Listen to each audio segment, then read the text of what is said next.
저는 21살쯤 되었을 때에 예수님을 인격적으로 만났습니다. 중학교 때부터 교회를 다니긴 했습니다만 저는 교회 가는 특별한 이유가 있었습니다. 예배 끝나고 형하고 누나들하고 아니면 동생들하고 노는 것에 조금 더 관심을 많이 가지고 있었고요. 그래서 어떤 말씀을 들었는지 어떤 교육자가 심지어 지나쳐 갔는지도 잘 기억이 나지는 않습니다.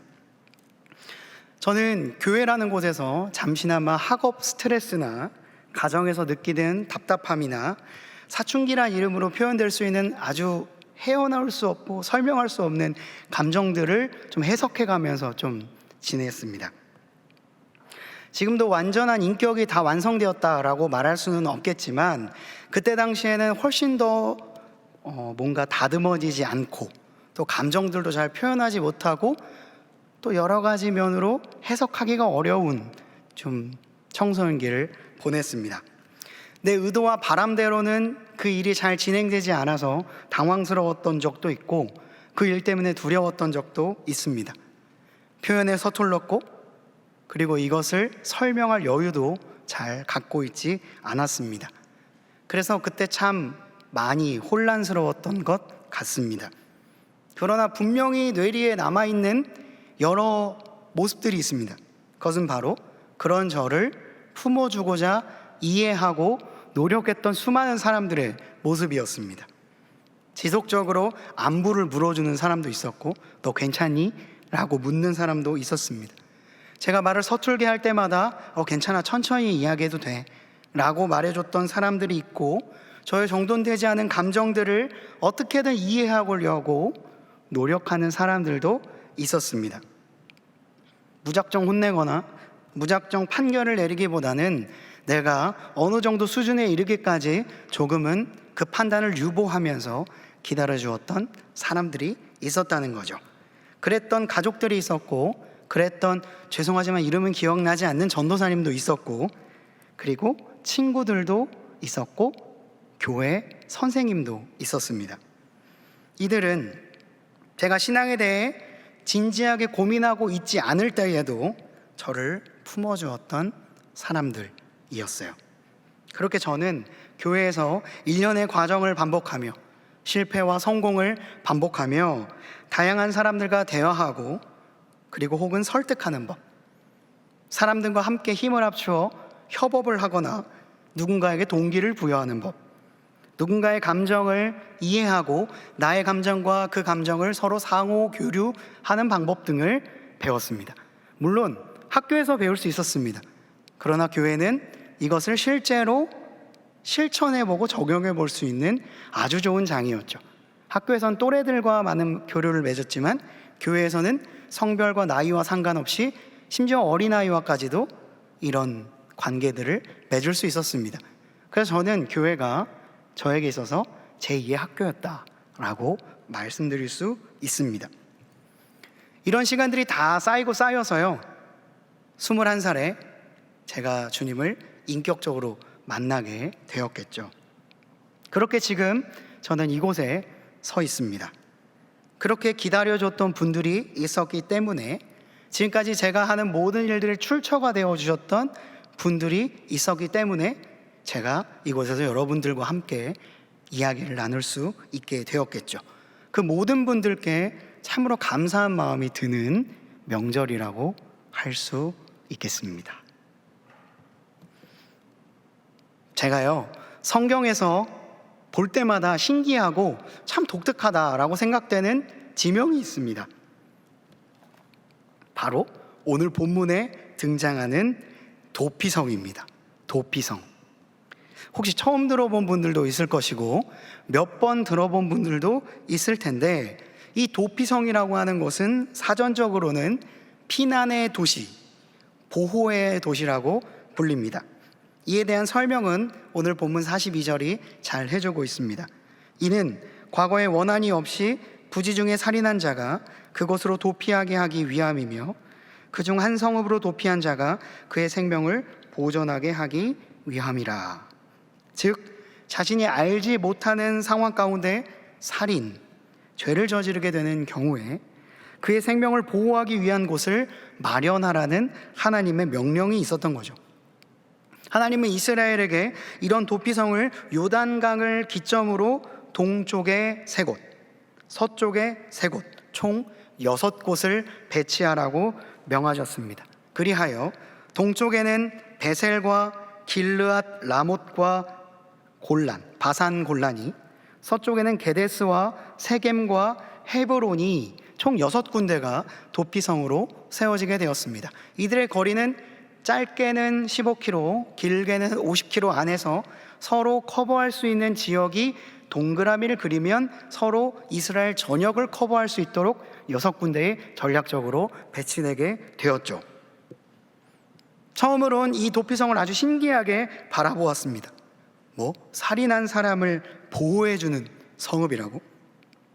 그럼 이곳은 그 어떤 법도 통과하지 못하는 치외법권의 장소인 것인가? 아니면은 흔히 말하는 성역인 것인가? 어렴풋이 한국사 수업에서 이런 이야기를 들은 것 같은데 사만시대에 있었던 소도라는 곳과 비슷한 것인가? 이곳에 들어가면 죄인이 보호를 받는 곳? 그런 것인 건가? 이런 생각이 들었고요. 뭔가 신계의 영역에 있어서 사람들이 공격을 못하는 건가? 다양한 판타지 드라마나 소설에서 나왔던 약간의 성역에 대한 이미지가 겹쳐지면서 제 N력이 막 상상을 하기 시작했습니다. 그래서 이 장소를 볼 때마다 참 재미있다. 성경에 또 이런 곳이 있었네. 이 도시는 어떤 곳이었을까? 여러 가지 고민을 하게 됐죠. 근데 성경 도처에 도피성에 대한 언급들이 많이 나오는데 그 모든 부분들을 하나씩 살펴보다 보니 크게 2가지 사실을 깨달을 수 있었습니다. 첫째, 이곳이 단순히 모든 죄가 다 용서되고 없는 것처럼 여겨지는 장소가 아니라는 거였어요. 그리고 2번째는 모든 인간의 판단이 무효화되거나 인간의 현실과는 동떨어진 뭔가 신계의 장소가 아니라 인간의 삶과 아주 밀접하게 연결되어 있는 생활의 장소라는 것이었습니다. 첫 번째, 모든 죄가 용서되는 장소가 아니다. 2번째, 우리의 실생활과 깊이 연관되어 있다. 이 2가지를 발견할 수 있게 된 거죠. 이를 위해 여러분들에게 조금 더 설명을 하도록 하겠습니다. 도피성은 오늘 본문인 4장, 신명기 4장 말고도 신명기 19장, 민수기 35장, 여호수아 20장에도 언급이 됩니다. 이 도피성의 목적이 무엇이고 이 도피성을 어떻게 활용해야 되는지에 대한 매뉴얼이 아주 자세하게 기록되어 있습니다. 이 모든 상황을 다 종합해서 말씀드리자면 이 도피성이 세워진 1차적인 목적은 1번, 부지 중에 살인한 자를 보호하기 위함입니다. 살인을 한 모든 사람을 보호하는 것이 아니라 부지 중, 그러니까 자신이 의도하지도 알지도 못하는 상황에서 어떤 비극적인 일로 인해 사람에게 해를 가하게 된 사람을 보호하는 거죠. 성경도 이런 예시를 듭니다. 가령 사람이 그 이웃과 함께 벌목하러 삼림에 들어가서 손에 도끼를 들고 벌목하려고 찍을 때에 도끼가 자루에서 빠져 그의 이웃을 맞춰 그를 죽게 함과 같은 것이라. 좀 끔찍한 얘기라서 조금 귀엽게 바꿔보면 제가 옷을 갈아입을 때, 반팔티를 갈아입을 때 팔을 꽉 넣고 쫙 내리다가 제 딸의 머리를 때린 적이 있습니다. 얼마나 세게 때렸는지 정말 아이는 펑펑 울었고요. 저는 너무나도 세게 아이를 때린 적이 한 번도 없었기에 이 아이가 너무나도 걱정돼서 그 울음을 받아내면서 미안하단 말을 연신 내뱉었던 적이 있습니다. 이건 아주 순화된 표현입니다. 그 외에도 우리의 삶 가운데 전혀 의도하지 않았는데 누군가에게 해를 끼치는 일들이 종종 발생합니다. 그런 일들은 차마 예시로 들고 싶지 않을 만큼 끔찍한 이야기죠. 그걸 의도했다면 나쁜 것이지만 사람은 살다 보면 실수라는 것을 하게 됩니다. 정말 의도하지 않고도 우리의 사소한 행동이 나비 효과가 되어서 비극이 되는 일들을 여러분들이 종종 경험해 봤을 거예요. 누군가에게 했던 요청이나 그를 도우려고 했던 권면이 어느새 그 사람에게 해를 끼치어 어쩔 줄 몰라 하며 두려웠던 적도 많이 있습니다. 더 말하면 우리의 마음이 좀 아플 것 같아서 이 정도만 설명하겠습니다. 부지중이라 함은 이런 것들을 말합니다. 그런 경우에만 그가 도피성으로 갈 수 있다는 겁니다. 두 번째 도피성의 목적은 무작정 죄를 눈감아주기 위함이 아니라 그가 정당하게 판단받을 시간을 보장하기 위함입니다. 판단을 내리지 않는다는 것이 아닙니다. 어쩔 수 없었다라고 해서 그의 실수가 다 눈감아지는 것도 아니고 그의 잘못을 묻지도 않겠다는 말이 아닙니다. 그 일이 정말 부지했던 것인가? 혹여나 안전불감증으로 인하여서 이 사건이 발생한 것은 아닌가? 그 끔찍한 일이 정말 그와는 무관한 것이었는가를 가릴 시간을 갖게 해주자는 겁니다. 묻지 않겠다는 게 아니고 시간을 갖자는 거죠. 일종의 재판 과정을 갖게 해주겠다는 것입니다. 그래서 민수기 35장 9절에서 34절을 나중에 천천히 보신다면 그가 부지중이라고 말해서 도피성에 왔는데 그의 죄를 면밀히 살펴보니 그가 부지중에 한 것이 아니었을 경우 그럴 때에는 어떻게 하라? 그 안에서 모든 상황을 다 살핀 후에 그가 거짓말을 하는 것이었다면 처벌하라. 그런 것들이 상세하게 기록되어 있습니다. 심지어는 한 사람의 증언만 듣고 그것이 위증인지 아닌지 확인할 동안 다른 사람들의 이야기도 많이 들어보라 라고 말하고 있습니다. 그런 여러 가지 이야기를 복합적으로 듣고 그의 죄를 물어라. 즉 도피성의 존재 이유는 죄를 눈감아주는 게 아니라 죄가 죄임을 밝힐 시간을 갖게 하기 위함이었다는 거죠. 여기까지 들으면 여러분들이 이런 생각이 들 수 있겠습니다. 아주 당연한 얘기인데요. 당연하죠. 그게 합리적이죠. 네, 지금 눈으로 보면 아주 합리적인 이야기입니다. 너무나도 당연해서 이렇게까지 길게 이야기할 필요가 있을까라고 하는 이야기입니다. 그런데 그 이야기가 수천 년 전에 있었다면 이야기는 좀 달라집니다. 더욱이 얼마 전까지 애굽에서 노예처럼 생활하던 사람들에게 내려진 지침이라는 것을 안다면 이 이야기가 결코 쉬운 얘기도 그리고 수준이 낮은 이야기도 아니라는 것을 알 수가 있다는 거죠.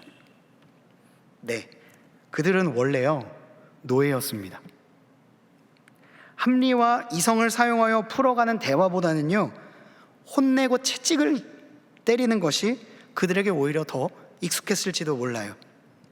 거대한 피라미드를 짓기 위해서 그들에겐 설명을 할 필요가 없었고 애굽의 사람들은 실제로 그들에게 엄청난 노역을 하게 하면서 그들에게 합당한 대가를 주지 않았습니다.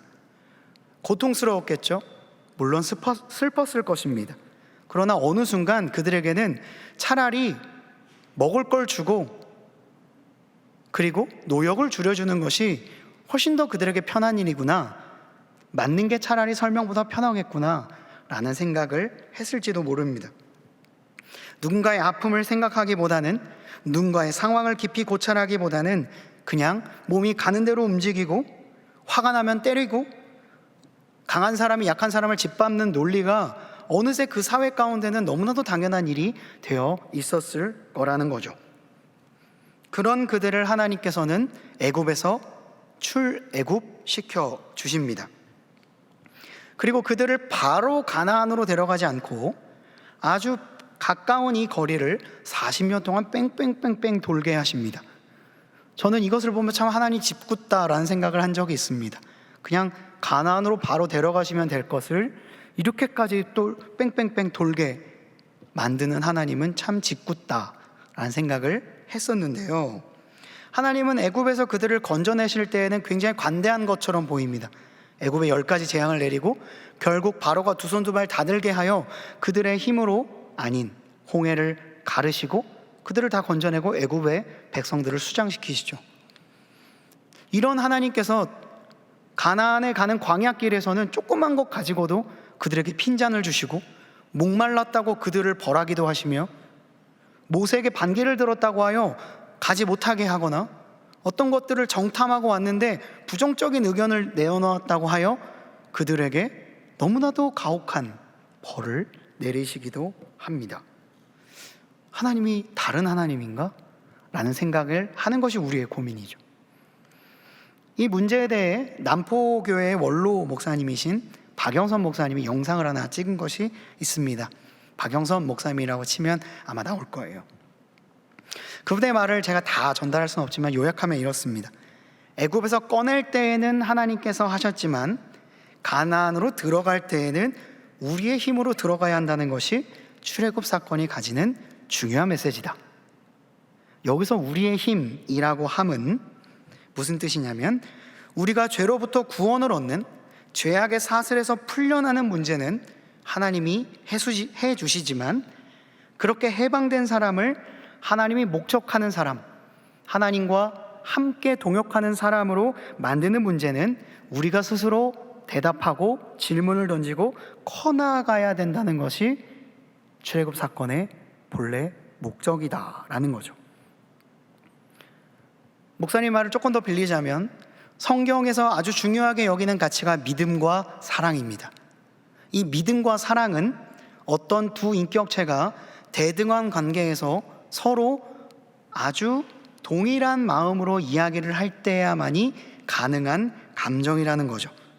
사랑이나 믿음은 어느 한쪽이 열등하거나 어느 한쪽이 종속되면서 만들어지는 감정이 아니라는 거예요.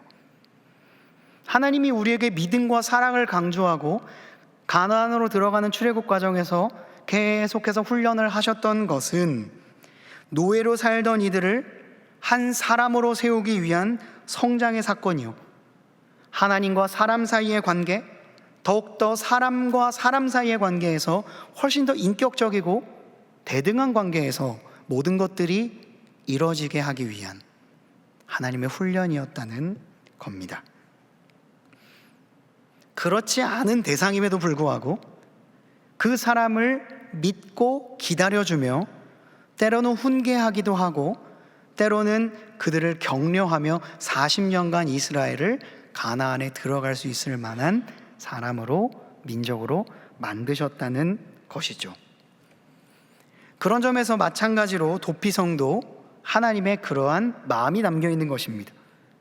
지금의 눈으로는 너무나도 당연한 재판의 과정, 즉 죄가 죄임을 밝혀져가는 과정보다는요, 그때 당시에 통용되고 있던 죄를 그냥 바로 물어버리는 피해복수법, 그러니까 그가 사람을 죽이면 그 사람이 어떤 사람인지 상관없이 무조건 죽이는 것, 눈에는 눈, 이에는 이, 그런 피해복수법이 그때 당시에 통용되고 있던 법이고, 더 나아가서 그들이 가지고 있던 생각이었습니다. 그렇게 하는 게 훨씬 더 편할 겁니다. 실제로 그의 가족이 복수를 할 수도 있었습니다. 그리고 그 죄를 오히려 당연하게 여겼죠. 그가 정말 부지 중에 잘못을 저질렀을지라도 그것을 시시비비를 가리거나 정말 그가 잘못이 없는가를 판단하기 전에 복수심에 불타서 사람을 죽여도 그의 가족이라면 용인해주고 오히려 권장했다는 거죠. 재판의 과정이 생략되어 오로지 눈에는 눈, 이에는 이로 갚을 수 있었습니다. 그리고 이것이 악용되어 오로지 복수를 위한 복수, 피해 되물림을 위한 복수가 서로 간에 이어지고 있는 것이 그들의 상황이었습니다. 한번 생각해 보시지요. 여러분들도 누군가에게 복수를 하고 싶은 마음이 들거나 갚아주려고 할 때 그 복수의 감정이 해소되기보다는 과열되었던 점, 누군가 나의 심정을 건드렸는데 내가 그의 마음에 생채기를 줄 말을 던졌을 때 그가 더 큰 말을 나에게 하고 계속해서 이것이 반복되다가 어느새 우리가 어떤 걸로 싸우는지도 모를 만큼 아주 날카로운 말들을 뱉었던 적들이 혹여나 있다면, 이런 일들을 막기 위해서 그때 당시에 하나님께서 세우셨던 법이 도피성이라는 겁니다. 복수의 혈안이 되어서 서로 과몰입하고 있는 사람들에게 잠깐 시간을 갖게 해주는 것, 그것이 바로 도피성이었습니다. 이는 너희가 복수할 자에게서 도피하는 성을 삼아 살인자가 회중 앞에 서서 판결을 받기까지 죽지 않게 하기 위함이니라. 그러니까 도피성은요, 단순히 죄가 통하지 않는 영역을 말하는 것도 아니고 죄를 우야무야 묻어주는 곳도 아니었습니다. 정당한 판결을 받게 하는 곳이었습니다. 혹 걷잡을 수 없는 감정에 이끌려 상대방에게 똑같은 악으로 복수하여 그가 자신이 한 일에 대해서 해명하기도 전에 목숨을 잃는 일을 방지하자는 겁니다.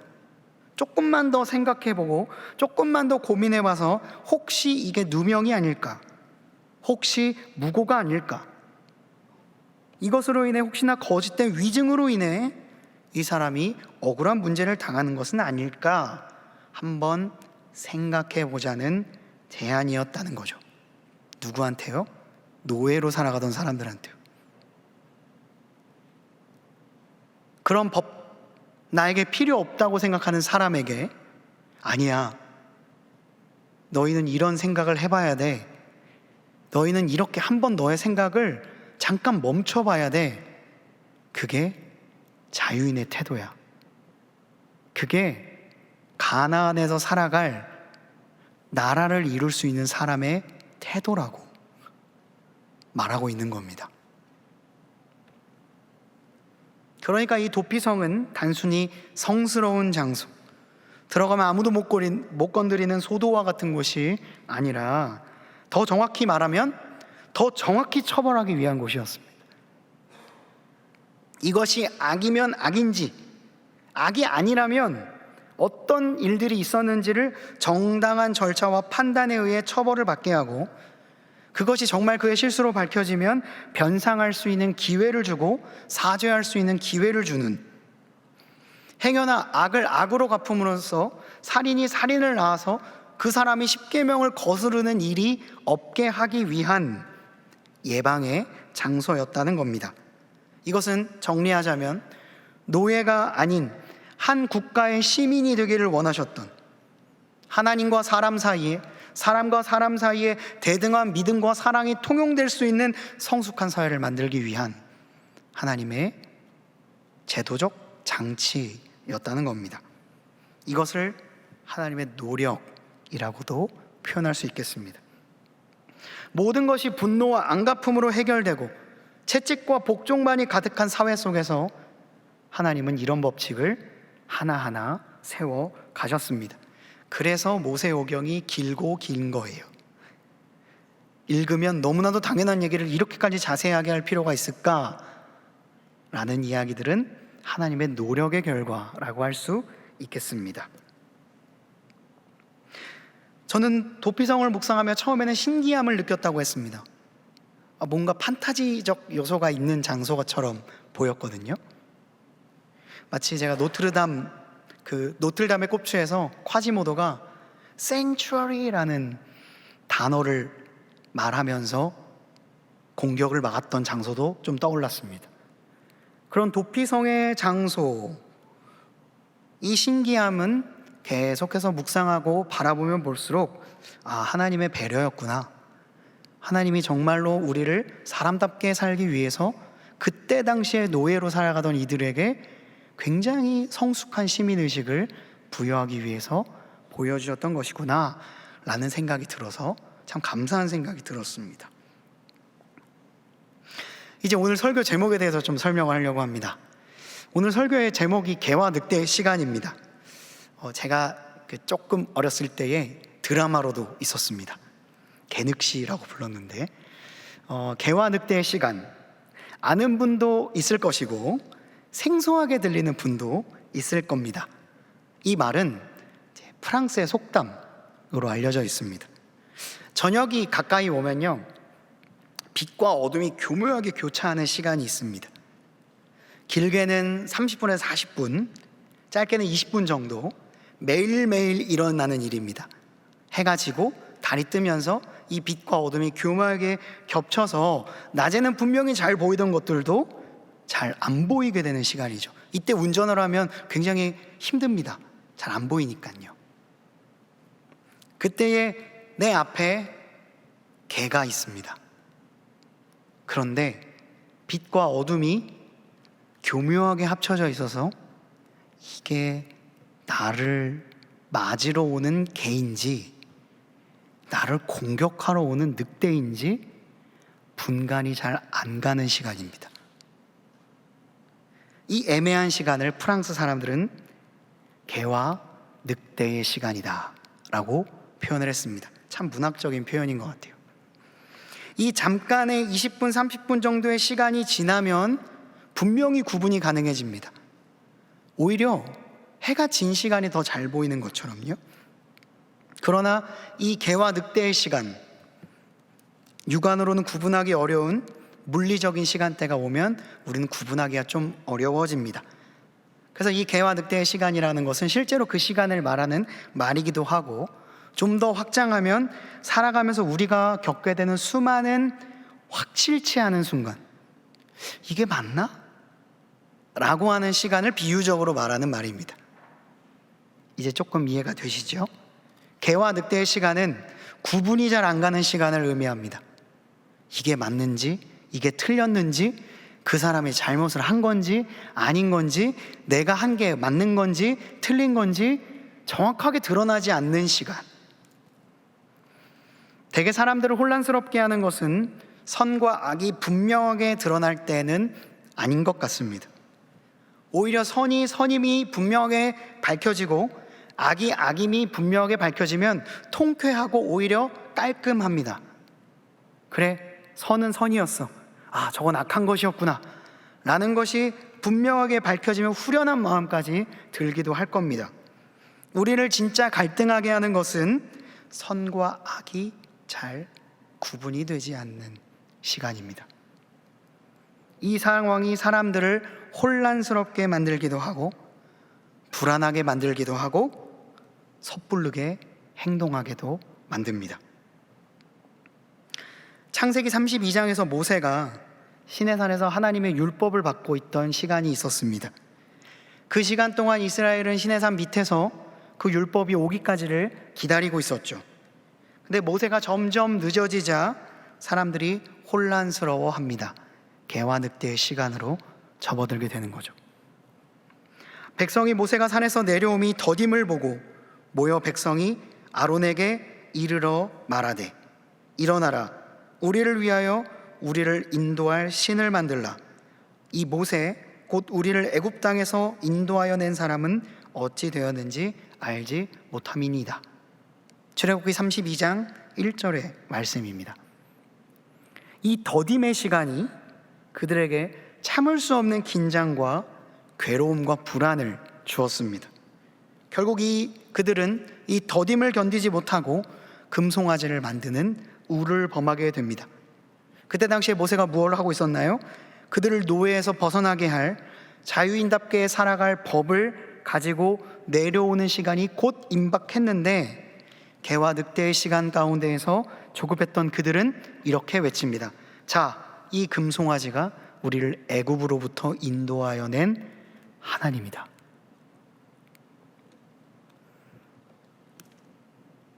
세상의 모든 것들을 다 볼 수 없는 것은 인간의 한계입니다. 제가 여러분들을 보고 있지만 여러분들의 마음 가운데 무엇이 있는지는 보지를 못합니다. 더 나아가서 이 건물 바깥에서 어떤 것들이 일어나고 있는지를 보지를 못합니다.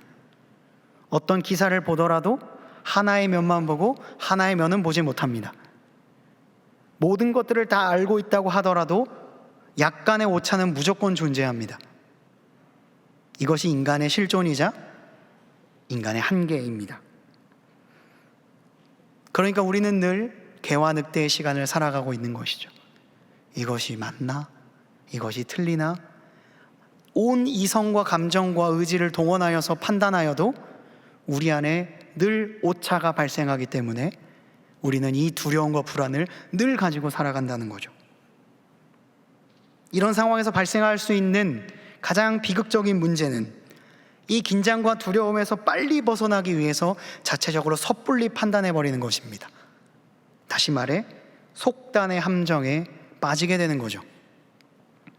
이 속단의 함정은 조금만 기다리면, 조금만 자세히 들여다보고 조금만 이 시간이 지나면 개인지 늑대인지가 밝혀질 텐데, 이 조급함이, 나는 절대 틀리지 않아 라고 하는 확신이 개와 늑대가 구분되기도 전에 무언가를 선택하게 만든다는 겁니다. 우리가 보는 것이 틀릴 수도 있고, 내가 본 것이 틀릴 수도 있고, 생각하는 게 틀릴 수도 있는데, 이 불안과 답답함, 이 미묘한 긴장감을 차마 견뎌내지 못한 채 누구한테 그 사람에 대해서 말을 하거나 어떤 상황에 대해서 그렇다고 속단하는 것이죠. 어떤 사람의 단면을 보고 그 사람은 원래 그런 사람이었으니까 이렇게 판단받는 것이 마땅하다라고 생각을 한다고, 그것을 나만 갖고 있는 게 아니라 주변 사람들에게 저 사람 그렇게 했다더라, 저 사람 그런 사람이야 라고 말하는 모든 행동을 우리는 생각보다 많이 합니다. 내가 본 게 정확해, 내가 알고 있던 그 사실이 맞았어, 그 사람은 그런 사람이고 우리는 그래서 이런 판단을 내리는 거야. 수많은 개와 늑대의 시간 속에서 만들어내는 오판들을 마치 사실인 것처럼 생각하고 말하고 공유합니다. 우리 시대를 뒤덮고 있는 수많은 오판들을 여러분들은 아시지 않습니까? 그리고 여러분들 스스로도 누군가에게 혹은 나에게 생각보다 많은 오판을 내리고 있는지도 모르겠습니다. 얼마 전 한 친구로부터 참으로 안타까운 이야기를 들었습니다. 회사에서 인사위원회가 열렸다는 겁니다. 근데 얘기를 들어보니까 인사위원회가 아니고요, 징계위원회더라고요. 그런데 인사위원회라는 말로 한 직원을 회사의 수뇌부가 불렀답니다. 회사의 오너가 그 직원의 카톡 프로필을 보고, 그리고 회사에서 사용하는 메신저의 사진과 프로필을 보고 이 사람이 이직을 준비하고 있네? 라고 생각을 했답니다. 근데 이분이 아주 중요한 프로젝트를 하고 있었기 때문에 이 사람이 지금 이 이직을 생각하는 것이 아주 괘씸하게 느껴졌다는 거죠. 그래서 사람들에게 이 이야기를 하고 그분에게 의견을 묻지 않은 채 인사위원회를 열은 겁니다. 그리고 여러 명의 수뇌부와 이 직원이 앉아서 일종의 청문회를 했다는 거죠. 너 그 왜 사진을 그렇게 올렸는지, 너가 그때 그렇게 말한 것은 이것 때문이 아니었는지, 그 직원은 고통스럽게 그것을 해명해야 했답니다. 그리고 이 친구는 그 직원이 팀장으로 있는 부서의 직원이었답니다. 그러니까 우리의 팀장이 인사위원회에 가서 징계를 받고 온 거죠. 그것이 사실이 아니었다는 것이 밝혀지고 난 다음에 미안하다며 회식을 제안했다고 합니다.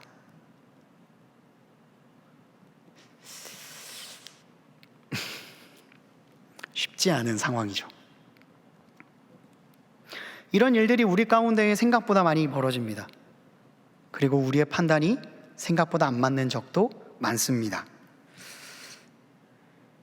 그런 점에서 모든 것을 빠르게 평가를 내려야 하고 평가를 받는 현대사회에서 살아가는 우리에게는 더 많은 힘, 더 많은 판단력보다는 도피성이 좀 필요한 것은 아닌가 생각해 봅니다.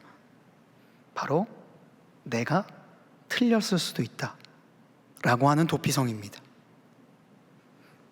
우리 공동체 내에서도 이런 도피성이 필요할지도 모르겠습니다. 바로 우리 공동체 구성원을 너무 쉽게 속단하지 않을 도피성 말입니다. 무조건 죄를 혹은 이상한 현상을 묻어주자는 것이 아닙니다.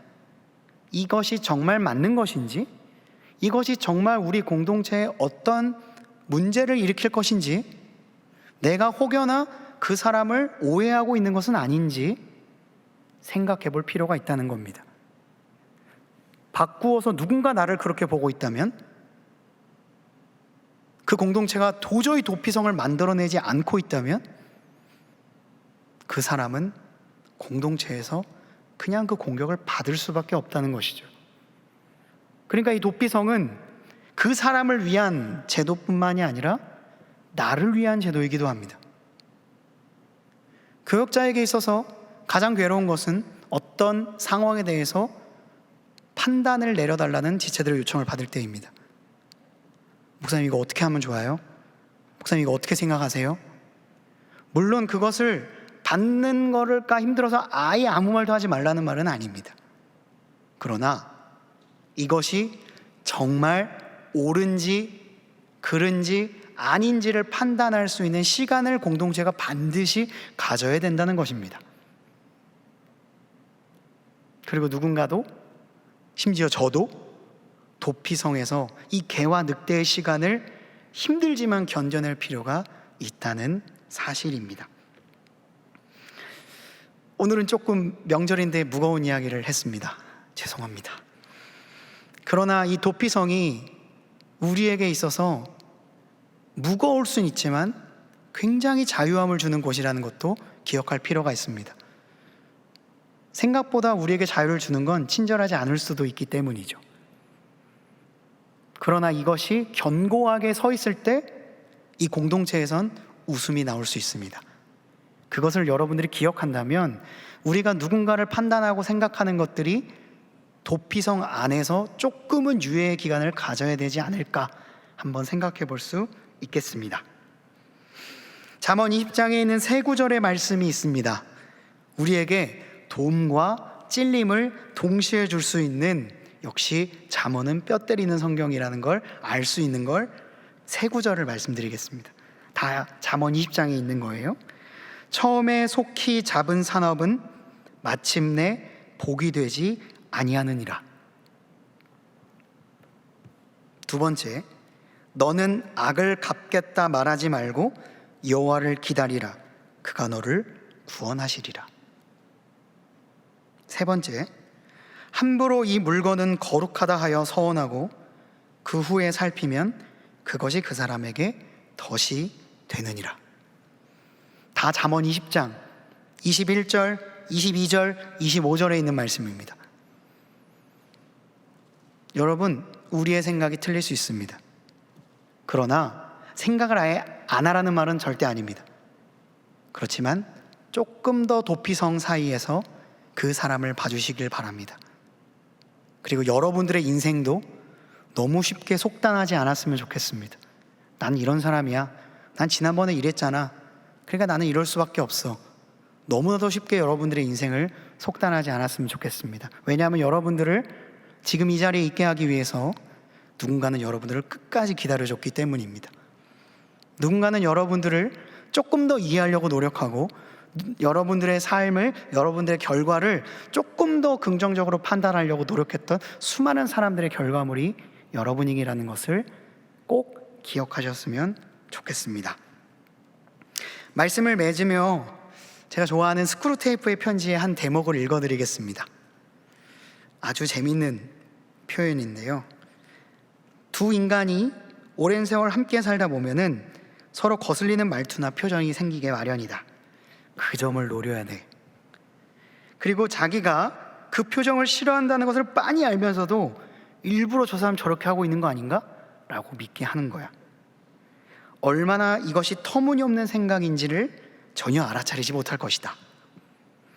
자신에게도 기분을 거슬리게 하는 표정과 말투가 있을지 모른다는 의심일랑 행여로도 품지 않도록 각별히 주의하거라.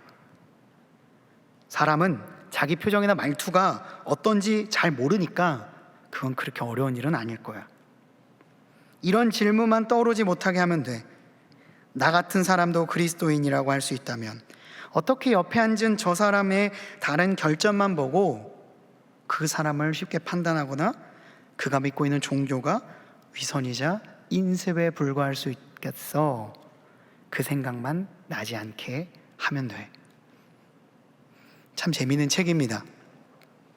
우리는 너무나도 쉽게 누군가의 표정과 말투와 제스처를 보고 그 사람은 그럴 거다라고 생각을 합니다.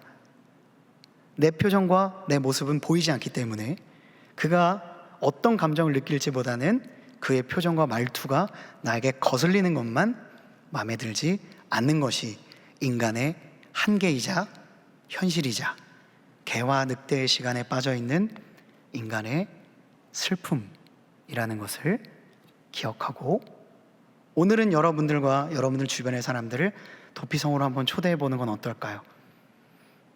여러분들의 가정이, 여러분들의 그 고향이 적어도 여러분들에게는 도피성이었으면 좋겠습니다. 기도하시겠습니다. 하나님 아버지, 감사합니다. 우리의 삶이 참 너무나도 가벼워서 우리의 생각은, 우리가 보는 것은, 우리가 느끼는 오감은 너무나도 제한적입니다. 하나님은 우리의 삶을 너무나도 정확하게 보고 계시기 때문에 때로는 우리의 잘못도 하나님이 참아주시기 때문에 우리가 이 자리에 올 수 있었음을 기억합니다. 내가 이 자리에 있을 수 있었던 것도 그 어떤 결점도 없기 때문이 아님을 압니다. 주님께서 나를 보시고 참으시고 인내하여 주셨기 때문임을 발견합니다. 혹여나 우리가 우리 자신을, 혹여나 타인을 매몰찬 시선으로 바라보고 있다면 오늘은 주님이 나를 바라보는 시선을 마음에 품고 나와 타인을, 그리고 하나님을 보기를 원합니다. 주님을 보기를 원하고 주님이 주시는 생각을 마음에 품기를 원합니다. 주여 함께하여 주시옵소서. 예수 그리스도의 이름으로 기도드리옵나이다. 아멘.